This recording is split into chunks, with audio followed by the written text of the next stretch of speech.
बिस्मिल्लाहिर्रहमानिर्रहीम। अस्सलाम वालेकुम स्टूडेंट्स। एनालॉग इलेक्ट्रॉनिक्स में हम ऑपरेशन एम्पलीफायर की एप्लीकेशन यानी उसको डिफरेंट सर्किट्स में इस्तेमाल करना जो है वो सीख रहे हैं।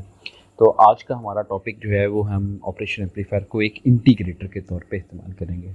और इंटीग्रेटर का मतलब है कि इसमें हमारी जो आउटपुट वोल्टेज होगी वो इनपुट वोल्टेज की इंटीग्रेशन जो है वो उसके इक्वल होगी। अब यहाँ पर आपने इनपुट पे इन्वर्टिंग टर्मिनल के ऊपर इनपुट वोल्टेज अप्लाई कर दिया एक रजिस्टर के ज़रिए, और फिर आपने फीडबैक पाथ के ऊपर जो है वो एक कैपेसिटर जो है लगा दिया है। वैसे ये इन्वर्टिंग कन्फिग्रेशन है। आप देखें इनपुट सोर्स से जो करंट निकलेगा आप उस करंट को आई आर का नाम दे दें, क्योंकि ये इस रजिस्टर में से गुजर रहा है। ये करंट जब इस टर्मिनल पे पहुंचेगा तो यहाँ पर उसको दो रास्ते दिखाई देते हैं, या तो इसके अंदर की तरफ जाने का या इस कैपेसिटर में जाने का। लेकिन अंदर रेजिस्टेंस इनफाइनाइट है, क्योंकि आइडियल ऑपरेशन एम्पलीफायर की इंटरनल रेजिस्टेंस इनफाइनाइट होती है। तो सारा का सारा करंट जो है वो इस कैपेसिटर के ज़रिए आउटपुट टर्मिनल की जानिब मूव करेगा। इसका मतलब आप ये कहेंगे I R is actually equal to I C. अब आई आर कैसे मालूम करते हैं? ये current I R left side से स्टार्ट हुआ वी इन से राइट साइड पे। अब ये वाला टर्मिनल अगर 0 वोल्ट पे है तो ये वाला टर्मिनल भी 0 वोल्ट पे होगा, क्योंकि ये एक्चुअली 0 वोल्ट पे है और ये वाला टर्मिनल वर्चुअली 0 वोल्ट के ऊपर है। तो आप वी इन में से 0 निकाल भी देंगे तो कोई फ़र्क नहीं पड़ेगा। तो V in over R is equal to I सी।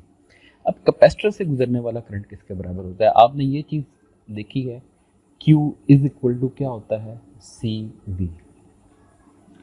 अगर आप डेरिवेटिव ले लें D Q over D T तो ये आ जाएगा C D V over D T.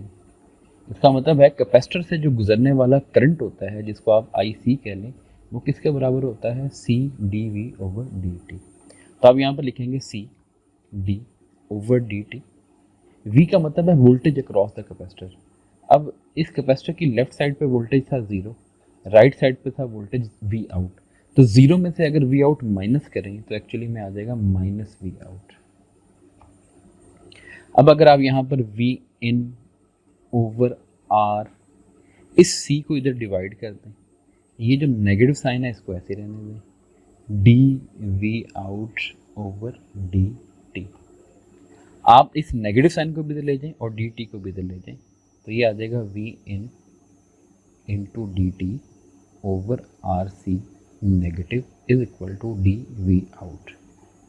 अब आप दोनों साइड पे इंटीग्रल ले लें, तो राइट साइड पे ये जो डिफरेंशियल है ये इस इंटीग्रल से कैंसिल हो जाएगा, सिर्फ बचेगा वी आउट, और लेफ्ट हैंड साइड पे आ जाएगा minus V in D T. और ये जो ओवर में आर सी है इसको भी मैं ब्रैकेट इंटीग्रेशन सिंबल से बाहर लिख लेता हूँ। अब अगर फ़र्ज़ करें कि मैं आर और सी को इस तरह से चूज़ करता हूँ कि आर और सी की जो वैल्यू है वो किसके बराबर आ जाए?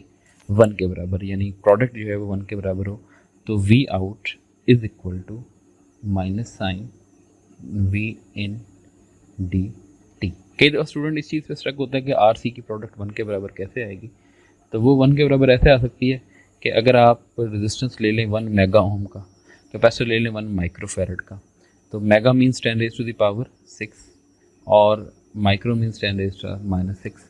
तो ये कैंसिल हो जाएंगे और आंसर 1 आ जाएगा। तो इस तरह से आप जो है वो इसको इक्वल ले सकते हैं। तो इसका मतलब है आउटपुट जो है वो इनपुट की इंटीग्रेशन के बराबर है। नेगेटिव साइन जैसे इंडिकेट कर रहा है कि आप इन्वर्टिंग कन्फिग्रेशन में इस वक्त इसको इस्तेमाल कर रहे हैं। अब आप ये जानते हैं कि जब इन्वर्टिंग कन्फिग्रेशन में आप गेन कैलकुलेट करते हैं तो वो गेन कुछ यूँ आता था, minus R F over are I. R F का मतलब है जो फीडबैक पे रेजिस्टेंस लगा हुआ है, आर आई का मतलब है जो इनपुट पे रेजिस्टेंस लगा हुआ है।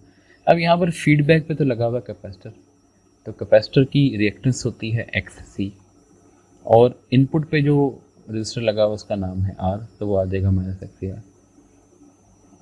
अब आप जानते हैं एक्स सी की वैल्यू होती है 1 ओवर 2 पाई एफ सी, और साथ क्या आ जाएगा? आर।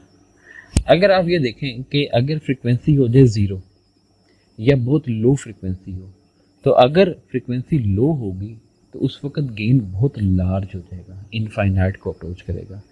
तो ये सिचुएशन इस आइडियल इंटीग्रेटर के लिए ठीक नहीं है। इसका मतलब है कि लो फ्रिक्वेंसी के ऊपर इसकी आउटपुट वोल्टेज सेचुरेट हो जाएगी, क्योंकि वो इनफाइनाइट को अप्रोच कर रहा है गेन उसका। तो यहाँ पर जो है वो आउटपुट जो है वो इनपुट की इंटीग्रेशन नहीं होगी बल्कि वो सेचुरेट होना शुरू हो जाएगी। तो उस सिचुएशन में आप क्या करते हैं कि ये जो इंटीग्रेटर होता है इसको एक प्रैक्टिकल इंटीग्रेटर में चेंज कर देते हैं। वो कैसे चेंज किया जाता है, इस कैपेसिटर के बिल्कुल पैरेलल में यहाँ पर आप एक और रजिस्टर लगा देते हैं, उसकी वैल्यू RF दिया। अब होगा ये कि जब आप लो फ्रिक्वेंसी पे देखेंगे तो लो फ्रिक्वेंसी पे कैपेसिटर की रिएक्टेंस बहुत ज़्यादा होती है, और बहुत ज़्यादा होने का मतलब ये ऐसे बिहेव करेगा जैसे ये ओपन सर्किट है। इसका मतलब इसमें से कोई करंट पास नहीं करेगा, सारा का सारा करंट किस में से पास होना शुरू हो जाएगा, RF में से।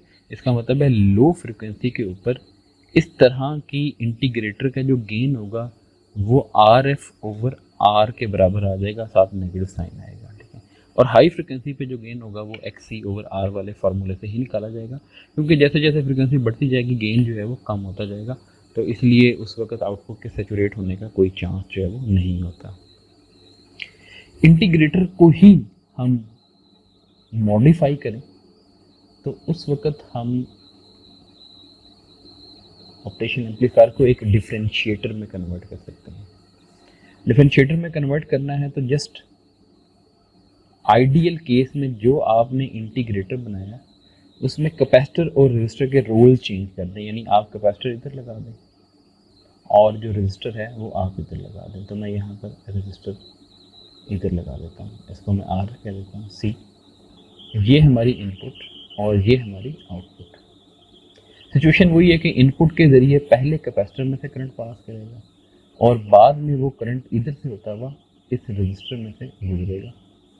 ये टर्मिनल एक्चुअली 0 वोल्ट पे और ये वाला टर्मिनल वर्चुअली 0 वोल्ट पे। तो कैपेसिटर में से जो करंट गुजरता है वो आपने अभी देखा, वो होता है IC = CdV × dt। आपने लिखा C d/dt। कैपेसिटर के क्रॉस वोल्टेज कितना है, इसकी लेफ्ट साइड पे वोल्टेज है Vin, राइट साइड पे वोल्टेज है 0, तो Vin में से आप 0 माइनस कर दें, ये है potential difference across the capacitor = IR। अब रजिस्टर में से गुजरने वाला वोल्टेज कितना है, रजिस्टर का जो करंट है वो स्टार्ट हुआ लेफ्ट साइड से, लेफ्ट साइड पे वोल्टेज है 0, राइट साइड पे वोल्टेज है Vout, तो 0 - Vout / R। ये आ जाएगा C dVin / dt = -Vout/R। ये माइनस साइन भी इधर आ जाएगा, R भी इधर आ जाएगा, तो Vout = -RC dVin/dt। और यहाँ पर अगर आप सिचुएशन वही करें कि हम RC की जो प्रोडक्ट है उसको 1 के इक्वल चूज कर लें, तो उस वक्त Vout जो है वो आ जाएगा -dVin/dt। इसका मतलब है जो आउटपुट वोल्टेज है एक्चुअली में वो इनपुट वोल्टेज का डेरिवेटिव है, इसलिए हम इस तरह के सर्किट को क्या कहते हैं, डिफरेंशिएटर कहते हैं, ठीक है। अब फिर वही वाली बात कि अगर आप गेन मालूम करेंगे, गेन होता है RF/RI, नेगेटिव साइन तो है दैट इज। इस वक्त RF की जगह लगा हुआ है R और RI इनपुट पे लगा हुआ कैपेसिटर, तो आप कैपेसिटर की रिएक्टेंस यहाँ पर यूज कर रहे हैं। अगर आप कैपेसिटर की रिएक्टेंस में पुट करें वो आएगा 1/2πfc। ये 2πfc सबसे ऊपर आ जाएगा, तो -R × 2πfc। अब अगर आप ये गेन देखेंगे, इस गेन की वैल्यू 0 होगी कब, अगर फ्रीक्वेंसी क्या हो जाए, 0 हो जाए। उसका मतलब है 0 फ्रीक्वेंसी पे तो इसकी गेन जो है वो 0 हो जाएगी, क्योंकि 0 फ्रीक्वेंसी पे ये जो XC की वैल्यू होती है वो इनफाइनाइट हो जाएगी। उसका मतलब है जैसे ही फ्रीक्वेंसी 0 को अप्रोच करेगी उस वक्त गेन जो है वो भी 0 को अप्रोच करेगा, तो वो हमने नहीं होने देना, क्योंकि अगर गेन 0 को अप्रोच कर गया तो आउटपुट पर कुछ अपीयर नहीं होगा। तो उस सिचुएशन के लिए आप क्या करते हैं, यहाँ पर इनपुट वाली साइड पर एक रजिस्टर और लगा देते हैं R। अब क्या होगा कि जब आप गेन कैलकुलेट करेंगे तो वो होगा -R/Rin। यानी अगर आप हाई फ्रीक्वेंसी की भी बात कर लें, हाई फ्रीक्वेंसी जब इनफाइनाइट को पहुंचेगी तो फ्रीक्वेंसी इनफाइनाइट को पहुंचने का मतलब है XC की वैल्यू 0 हो जाएगी, तो उस वक्त XC अप्रोचेस टू जीरो, इसका मतलब है ये कैपेसिटर शॉर्ट सर्किट के तौर पर बिहेव करेगा। लेकिन अगर ये शॉर्ट सर्किट हो भी गया तो इसके साथ सीरीज में एक रेजिस्टेंस लगी हुई है आर इन, तो उस वक्त वो हमारा जो है वो क्या करेगी, रोल प्ले करेगी। तो वो गेन को जो है वो ज़ीरो नहीं होने देगी या गेन को इनफाइनाइट भी नहीं होने देगी। तो इसका मतलब है कि आपने एक आइडियल डिफरेंशिएटर को अगर कन्वर्ट करना है एक प्रैक्टिकल डिफरेंशिएटर में, तो आप इनपुट पे कैपेसिटर के साथ सीरीज में एक इनपुट रेजिस्टेंस लगाएंगे।